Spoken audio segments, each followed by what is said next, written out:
Hey Trekkies, did you miss me? Welcome back to Alex Trekking Around, where I do indeed trek around and find out. From the land to the sea, it's always an adventure with me. Today's adventure, though, involves a little bit more of a self-reflection. If you're new here, or if you need a little refresher, last year I went on an 18-episode series throughout Switzerland and Italy. My very first time vlogging here on YouTube, and I learned so much. I'm here to tell you that there are so many things that I wish I would have known before I did my first YouTube series, and I've got some more series planned out that I cannot wait to start sharing with you next month. But for anyone starting out who might be like, how do I do this? Here are a few helpful tips and tricks that can maybe help you avoid some of the things that happened to me while editing and recording my first series. Whee! Also, do me a favor, and hit that subscribe button below for more content so you can actually see how I do improve myself coming up here soon. Now, back to the video. Number 1, record. When you wrap up a series, you aren't gonna regret recording too much, but I can tell you, you might regret recording too little. I hit a few times where I maybe had only one angle of a shot of something, or what I did record was only for a tiny amount of time, so when I was talking to viewers and overlaying some words on top of it, basically I either had to speed through or layer on top of something that wasn't actually being shown. To combat this though, in the future, I tried to record multiple angles for things as well as longer videos in general. So I had more to work with. Pretty easy fix, but just something to note from the start, record everything you can. Number 2, watch out for loud noises in the background. One of my largest mistakes, which I am still at the present trying to work on, is watching out for loud noises. When you're recording yourself talking, there is nothing worse than going back to look at the footage and realizing a plane is going over you, to a cogwheel train, or a car is driving by.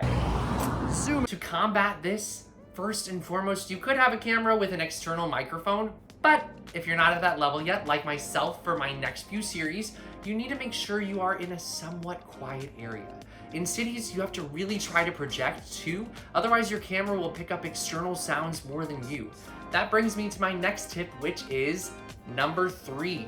Be sure to not be timid and project when you are speaking. Some of my videos I sounded very timid in.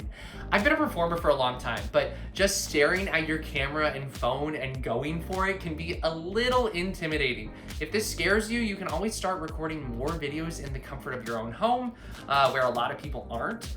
And you know, I'm still getting used to this too, but moving forward, I felt a lot better overall in front of the camera, and it just takes practice. You just gotta start talking and not care what people think, and they're gonna care what they think anyway, so let them. Just keep moving forward and record and be loud, proud, be you. But if you are a quiet speaker, be you too. So anyways, number 4, hold the camera steady. I had a few times when I was recording my series where the camera was not fully steady, or when I was doing long shots, it was maybe a little wobbly from side to side, and that can be a little bit of an issue if you're someone watching it, because someone might get a little sick, and if you move too quickly, the video might not show the footage like you want it to show on your screen. So just something to note and think about, holding that camera steady, and also just kind of like a sidebar on that, just like making sure that you do slow movements with that camera, because that can help you in the long run when you're actually editing the footage and you don't have to be like, why is this like not what I want it to look like? Because that happened to me a few times and I was like, no, if only I had slowed down. Oh, the horror. It's too quick. It's too unsteady. Just like me.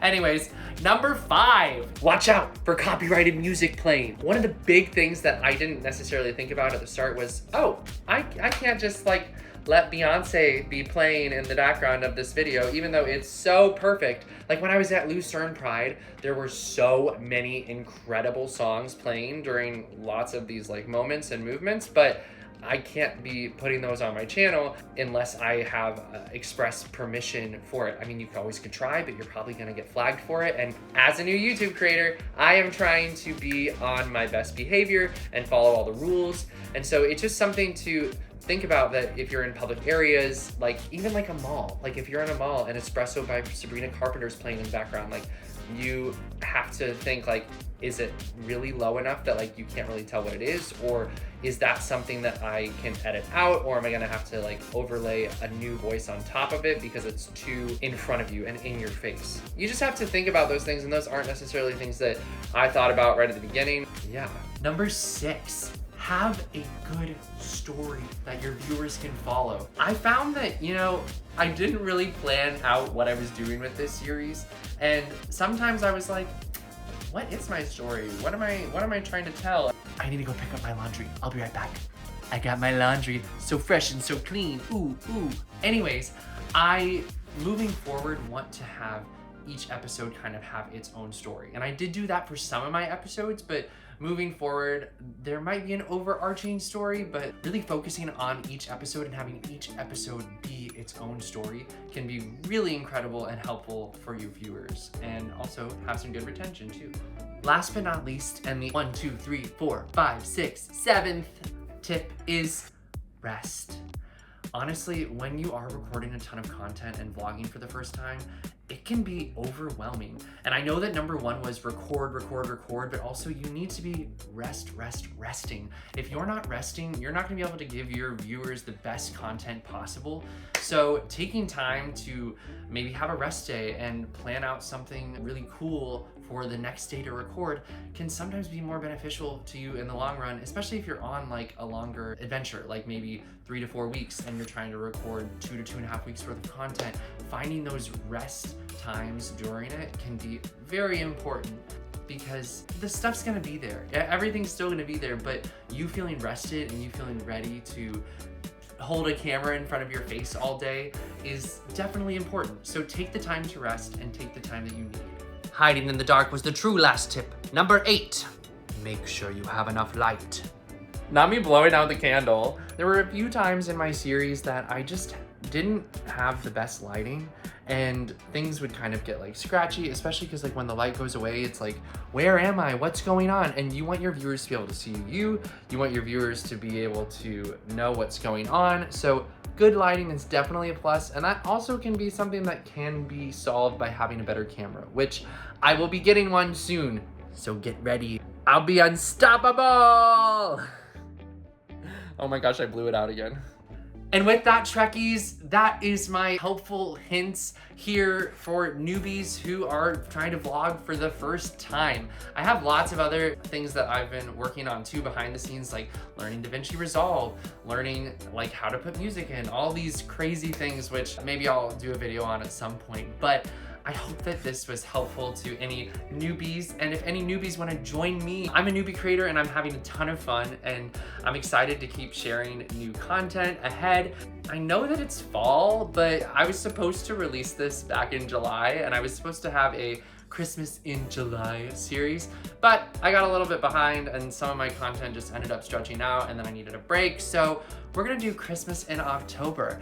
How would we like to follow me along for a few holiday festive adventures? I've got a one-off, and then I want to take you all on a little ski trip that I went on with some of my friends earlier this year. So I hope that you'll all join me here soon. Well, by soon I mean next week, as we start trekking around and finding out once again. Thanks for being here, and I hope you enjoyed this video. Bye! The real ones know I wore this interlocking shirt on purpose. I love you, Switzerland!